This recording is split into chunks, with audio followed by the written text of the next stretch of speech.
Bom dia, ou boa tarde, ou boa noite, de acordo com o horário que você estiver assistindo aqui. E hoje eu vou trazer um tema não necessariamente do dia a dia. Eu vou falar sobre um tema mais estrutural, né? Um tema mais permanente dos nossos tempos.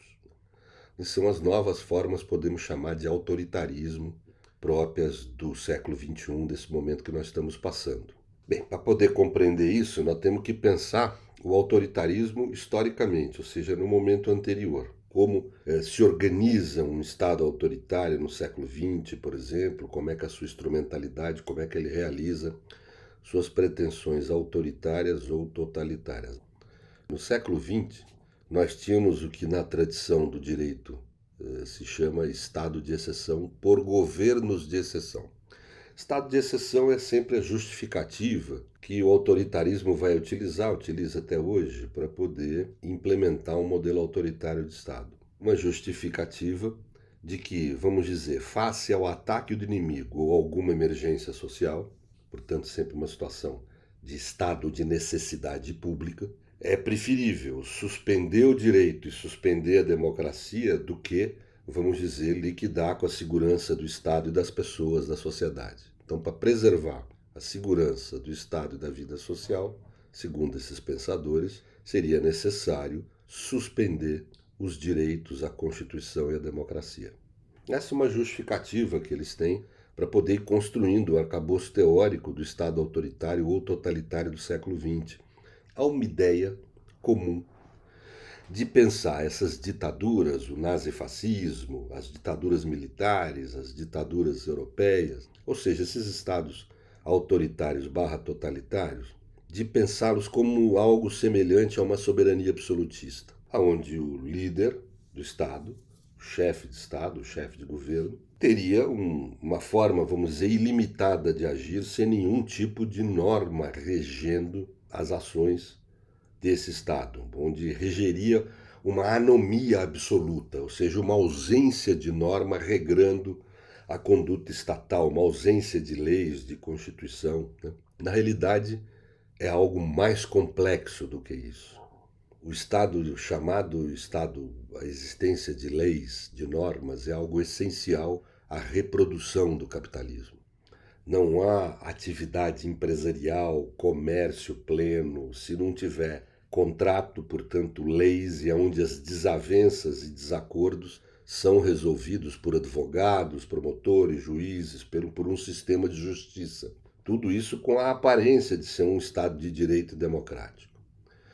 Portanto, dessa normatividade própria da atividade econômica capitalista, não se pode abrir mão. E realmente, quando observamos o nazifascismo, as ditaduras europeias, as ditaduras militares latino-americanas, nós observamos esse fenômeno. O autor que eu acho que melhor enxergou e tratou dessa questão no plano da teoria do direito e do Estado foi Ernst Frankl, num livro chamado Dual State, em que o autor pretende uma contribuição à teoria do, vamos chamar aqui, do autoritarismo ou das ditaduras. Ele observa exatamente um caráter dual, dualístico, nos governos de exceção do século XX. De um lado, um Estado normativo, de normas, de leis, de sistema de justiça, que rege as relações empresariais, as relações patrimoniais da família, ou seja, tudo que é necessário para o capitalismo poder continuar progredindo. Por isso que não tem muito sentido, nenhum sentido, aliás, quando se fala, por exemplo, que o Estado nazifascista, ou que o nazismo era uma forma de socialismo. Isso é uma besteira, assim, falam muito claramente, porque inclusive eram estados e governos que mantinham esse Estado normativo para poder existir o capitalismo. Então você vai na Alemanha nazista, tinha juiz, tinha advogado, tinha promotor, tudo para poder manter, vamos dizer, o cotidiano dos negócios e também um cotidiano de controle social, de atividade de direito penal comum. Quem roubava era punido, quem matava era punido, etc. Então, havia esse Estado normativo. Eu não vou chamar de Estado de Direito, porque o Estado de Direito se caracteriza por limites ao poder político do Estado e não é o caso. Só que ao mesmo tempo que havia esse pedaço do Estado que era normativo, também havia uma outra dimensão do Estado, que era o que Frankl chama de Estado de prerrogativas, eu chamaria de Estado de exceção, ou governo de exceção. que era um ambiente, da questão dos direitos e garantias fundamentais, dos direitos humanos, da Constituição como limite ao poder do Estado, havia a suspensão do direito, dos direitos e da Constituição. E aí valia, sim, a autoridade, a prerrogativa da autoridade acima de tudo, do Führer, do líder, do ditador de ocasião. Portanto, o direito público como limite ao poder do Estado, os direitos humanos e fundamentais como limites eram suspensos. Então, aí, nessas relações entre Estado e povo, entre Estado e pessoa, o direito era suspenso e havia aí uma zona de anomia, de ausência de fato de norma que controlava essas relações.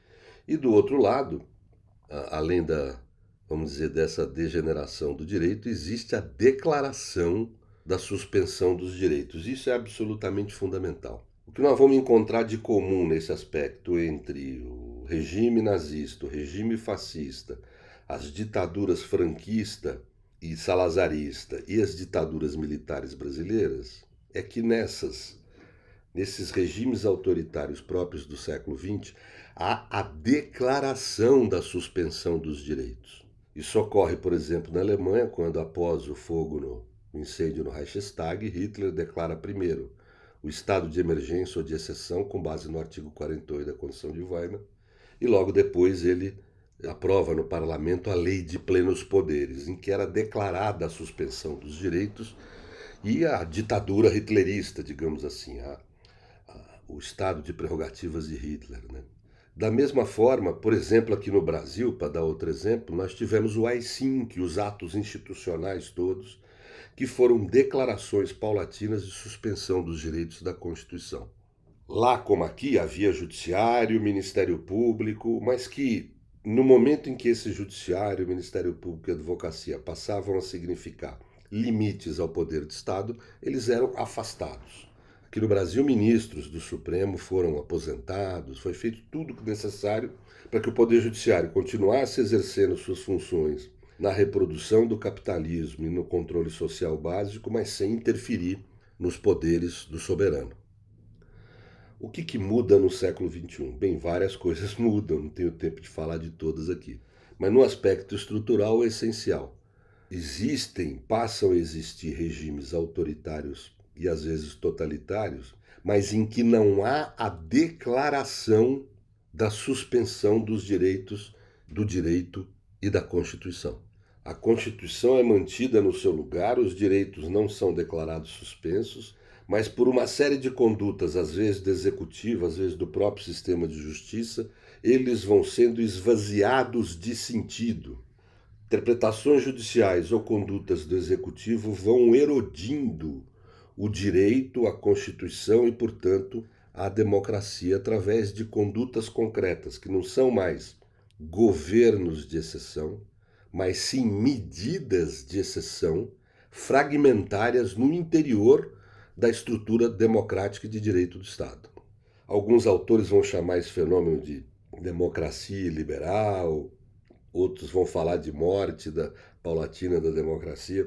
Eu prefiro chamar de autoritarismo líquido, porque na realidade poderia ser chamado também de autoritarismo fragmentário, mas a gente preferiu o nome autoritarismo líquido porque são dois os fenômenos. Um é o elemento estrutural, são medidas de exceção no interior da democracia que inclusive convivem com medidas democráticas no mesmo sistema. E ao mesmo tempo a figura do soberano é líquida, uma hora é o chefe do executivo, outra hora é o sistema de justiça, outra hora é o legislativo, e também a figura do inimigo, que é sempre a figura central na justificativa do estado de exceção. Eu suspendo o direito para preservar a segurança da sociedade face ao ataque de um inimigo. A figura do inimigo também é líquida. Uma hora é o líder político progressista, outra hora é o líder de movimento social, outra hora é o jornalista, outra hora é o advogado, vai mudando. Às vezes é uma ideia até, não uma pessoa. Lula, por exemplo, quando sofreu as medidas de exceção que se chamou Lava Jato, ele foi combatido como um ser humano concreto, foi desumanizado, que é o que se faz com o inimigo quando está sob ataque da exceção, mas ao mesmo tempo também foi tentado destruir ele como ideia. Lula não é só um líder, Lula é uma ideia, né? Um conceito, né? Que vai além da figura física dele. Tentou se aprisionar a figura física e se destruir a ideia. Então esse mecanismo, ele é a nova forma de autoritarismo, são medidas de exceção. Quais são as características dessa medida de exceção? Ela tem uma aparência de cumprimento da lei, da Constituição e da democracia, mas no seu conteúdo material não é uma ação nem jurídica nem democrática. É uma ação política, tirânica, de persecução ao inimigo. Portanto, essa ação política tirânica atinge de forma cirúrgica as pessoas escolhidas para serem atingidas. Portanto, o que nós temos é uma nova forma de autoritarismo no mundo e temos que estar atentos a isso. É um autoritarismo que tem uma continuidade maior do que os dos regimes de governos autoritários. O governo autoritário podia até ser mais intenso na suspensão dos direitos, na medida em que suspendia direitos da sociedade como um todo, a livre expressão, por exemplo. As medidas de exceção já perseguem aquele grupo de indivíduos ou aquele indivíduo cirurgicamente escolhido para poder controlar o processo político. Então dá uma aparência de ser algo menos intenso. Na realidade é tão intenso quanto uma ditadura ou um governo de exceção próprio do século XX. Ele só é mais eficiente, mais cirúrgico, mais difícil de ser identificado. Portanto, nós estamos hoje vivendo um novo momento autoritário. De forma mais ou menos intensa, essas medidas de exceção têm sido produzidas e trazido crise a todas as democracias do mundo. Alguns países, a intensidade leva à descaracterização total da democracia pelas medidas de exceção. Caso da Turquia, Hungria, por um momento na história brasileira que isso houve, com o governo Bolsonaro, etc.